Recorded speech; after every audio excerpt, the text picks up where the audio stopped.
Assalamualaikum warahmatullahi wabarakatuh. Halo semuanya, perkenalkan nama saya adalah Maftuha. Saya adalah mahasiswa semester 4 Program Studi Manajemen Universitas Primagraha. Tujuan dari pembuatan video ini saya ajukan untuk memenuhi ujian akhir semester pada mata kuliah Perilaku Keorganisasian yang diampu oleh Bapak Asep Rafiuddin SEMN. Hari ini saya akan membawakan materi presentasi dengan topik komunikasi efektif dalam organisasi serta perannya dalam dinamika organisasi. Oke, tanpa berlama-lama langsung saja kita langsung ke pembahasan materinya. Komunikasi adalah hal yang tidak bisa dipisahkan dari kehidupan organisasi. Setiap aktivitas, mulai dari menyampaikan tugas, memberikan arahan, hingga menyelesaikan konflik, semuanya membutuhkan komunikasi. Namun, tidak semua komunikasi bisa dikatakan efektif. Kadang, pesan yang disampaikan tidak dipahami dengan benar, dan terjadinya miskomunikasi, bahkan konflik internal. Nah, karena itulah kita perlu memahami apa itu komunikasi efektif, serta bagaimana perannya dalam menghadapi dinamika organisasi. Oke, next. Jadi, apa sih dari definisi komunikasi dalam organisasi itu? Jadi, komunikasi organisasi adalah proses penyampaian informasi antara individu maupun kelompok di dalam sebuah organisasi yang bertujuan untuk mencapai tujuan bersama. Ini bersumber dari Robbins and Judge tahun 2017. Artinya, komunikasi tidak hanya soal berbicara atau mengirim pesan, tapi juga bagaimana informasi itu diterima, dipahami, dan ditindaklanjuti oleh orang lain dalam organisasi. Contohnya bisa sesederhana seperti atasan memberikan arahannya kepada tim, atau antar karyawan yang saling berbagi informasi terkait pekerjaan. Jika komunikasi ini berjalan dengan baik, maka kerjasama di dalam organisasi akan lebih efektif dan tujuan organisasi bisa tercapai lebih cepat. Tetapi, jika komunikasi tidak efektif, bisa menimbulkan kesalahpahaman, konflik, atau bahkan kegagalan dalam menyelesaikan tugas. Oke, selanjutnya kita masuk ke bagian teori dan konsep utama tentang komunikasi efektif dalam organisasi. Bagian ini akan saya jelaskan dalam 3 poin utama, yaitu 1. Mengenai komponen komunikasi efektif, yang kedua tentang jenis komunikasi dalam organisasi, dan yang ketiga hambatannya dalam komunikasi. Oke, saya bahas yang pertama mengenai komponen komunikasi efektif. Agar komunikasi bisa berjalan dengan baik, ada beberapa komponen penting yang perlu dipahami, yaitu yang pertama, adanya pengirim dan penerima. Komunikasi selalu melibatkan dua pihak, yaitu orang yang menyampaikan pesan atau pengirim dan orang yang menerima pesan atau si penerima. Keduanya ini harus sama-sama aktif dan saling memahami. Yang kedua, adanya pesan. Pesan ini adalah isi dari komunikasi yang disampaikan. Pesan harus dibuat dengan jelas, singkat, dan mudah dimengerti agar tidak terjadi kesalahpahaman. Yang ketiga adalah saluran komunikasi. Ini merupakan media atau cara untuk menyampaikan pesan, misalnya secara lisan saat rapat ataupun secara tulisan lewat email, atau secara digital seperti lewat chat atau video call. Dan yang keempat, adanya umpan balik. Umpan balik ini adalah tanggapan atau respon dari si penerima terhadap pesan yang diberikan. Umpan balik ini sangat penting untuk memastikan bahwa pesan sudah diterima dan dipahami dengan benar. Oke, next, yang kedua adalah jenis komunikasi dalam organisasi. Komunikasi dalam organisasi dapat dibedakan dalam beberapa jenis, yaitu yang pertama, jenis komunikasi vertikal, yaitu komunikasi yang terjadi dari atas ke bawah, seperti atasan memberikan instruksi ke bawahannya, atau dari bawahan ke atas, seperti dari karyawan memberikan laporan atau masukan ke manajer. Jenis komunikasi yang kedua ada horizontal. Horizontal ini adalah jenis komunikasi yang terjadi antar departemen atau antar karyawan yang berada pada tingkat jabatan yang sama. Contohnya seperti kerjasama antara bagian pemasaran dan bagian keuangan.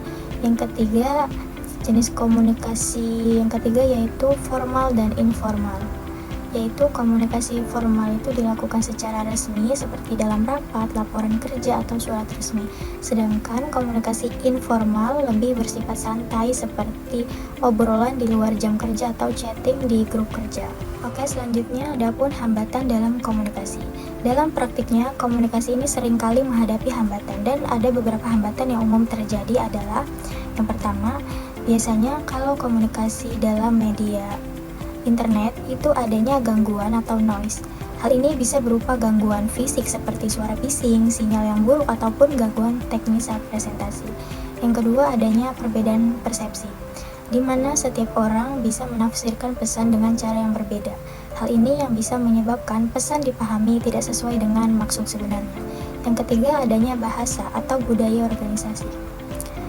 Terkadang perbedaan bahasa, istilah, atau gaya komunikasi antar individu itu bisa menjadi hambatan, apalagi jika dalam organisasi tersebut ada orang dari latar budaya yang sangat berbeda. Jadi, dengan kita memahami komponen, jenis, dan hambatan di dalam komunikasi ini, kita bisa menciptakan komunikasi yang lebih efektif di dalam organisasi. Komunikasi yang baik akan membantu meningkatkan kerjasama, produktivitas, dan mengurangi konflik dalam dinamika organisasi.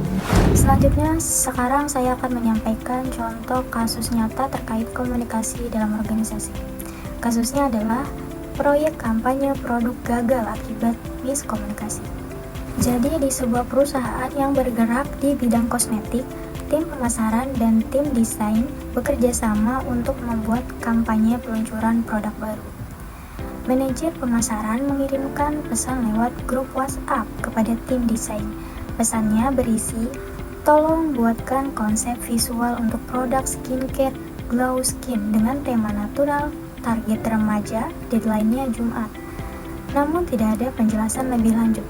Tim desain pun mengira bahwa produk yang dimaksud adalah sabun wajah, padahal yang dimaksud adalah masker wajah. Karena tidak ada konfirmasi atau diskusi ulang, tim desain langsung membuat poster dan materi promosi untuk sabun wajah. Ketika hasilnya dikirim ke tim pemasaran, barulah diketahui bahwa desain yang dibuat tidak sesuai, yang pada akhirnya pekerjaan ini harus diulang dari awal, yang mengakibatkan waktu peluncuran produk molor 1 minggu, budget promosi bertambah karena harus mendesain ulang, dan adanya ketegangan dan saling menyalahkan antar tim. Nah, dari kasus ini bisa kita lihat beberapa masalah utama dalam komunikasi, yaitu yang pertama, pesan tidak lengkap dan terlalu umum. Manajer ini hanya menyampaikan pesan secara singkat dan tidak memberikan detail tambahan seperti jenis produk, ukuran, warna, atau referensi visual. Yang kedua, tidak adanya umpan balik atau konfirmasi. Si tim desainnya tidak meminta klarifikasi. Mereka langsung mengeksekusi tanpa memastikan apakah pemahamannya sudah sesuai dengan apa yang diperintahkan oleh si tim pemasaran. Dan yang ketiga, saluran komunikasinya tidak efektif. Mereka menggunakan grup chat seperti WhatsApp. Itu memang cepat, tetapi tidak selalu cocok untuk komunikasi formal yang butuh kejelasan dan dokumentasi. Yang keempat, tidak ada follow up atau pertemuan antar tim. Proyek ini tidak disertai diskusi atau pertemuan rutin, padahal komunikasi lintas tim memerlukan koordinasi yang baik. Kemudian solusinya bagaimana? Yang pertama, gunakanlah saluran komunikasi yang formal. Sebaiknya manajer penyampaian brief proyek itu melewati email atau dokumen resmi yang bisa dibaca ulang dan disimpan.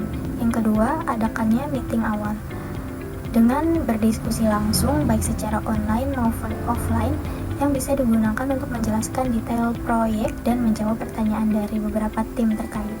Dan yang ketiga, pastikan adanya umpan balik.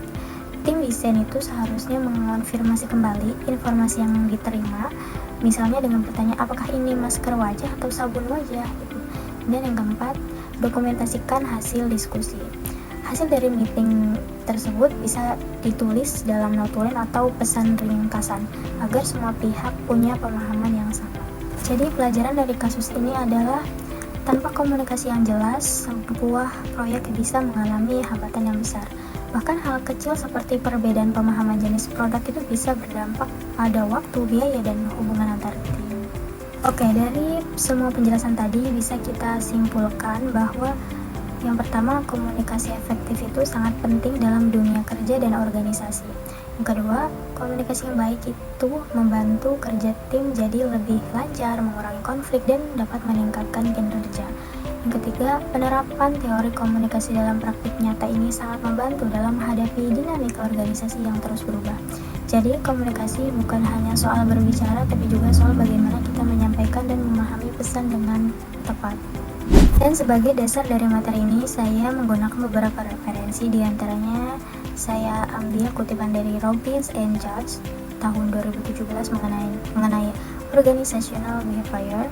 Ada juga artikel dari Harvard Business Review tentang pentingnya komunikasi di tempat kerja. Oke, sekian video presentasi dari saya. Terima kasih banyak yang sudah menyimak dari awal hingga akhir. Semoga apa yang saya sampaikan bisa bermanfaat dan memberikan wawasan tentang pentingnya komunikasi efektif dalam organisasi. Kurang lebihnya saya mohon maaf. Wabillahi taufiq wal hidayah. Wassalamualaikum warahmatullahi wabarakatuh.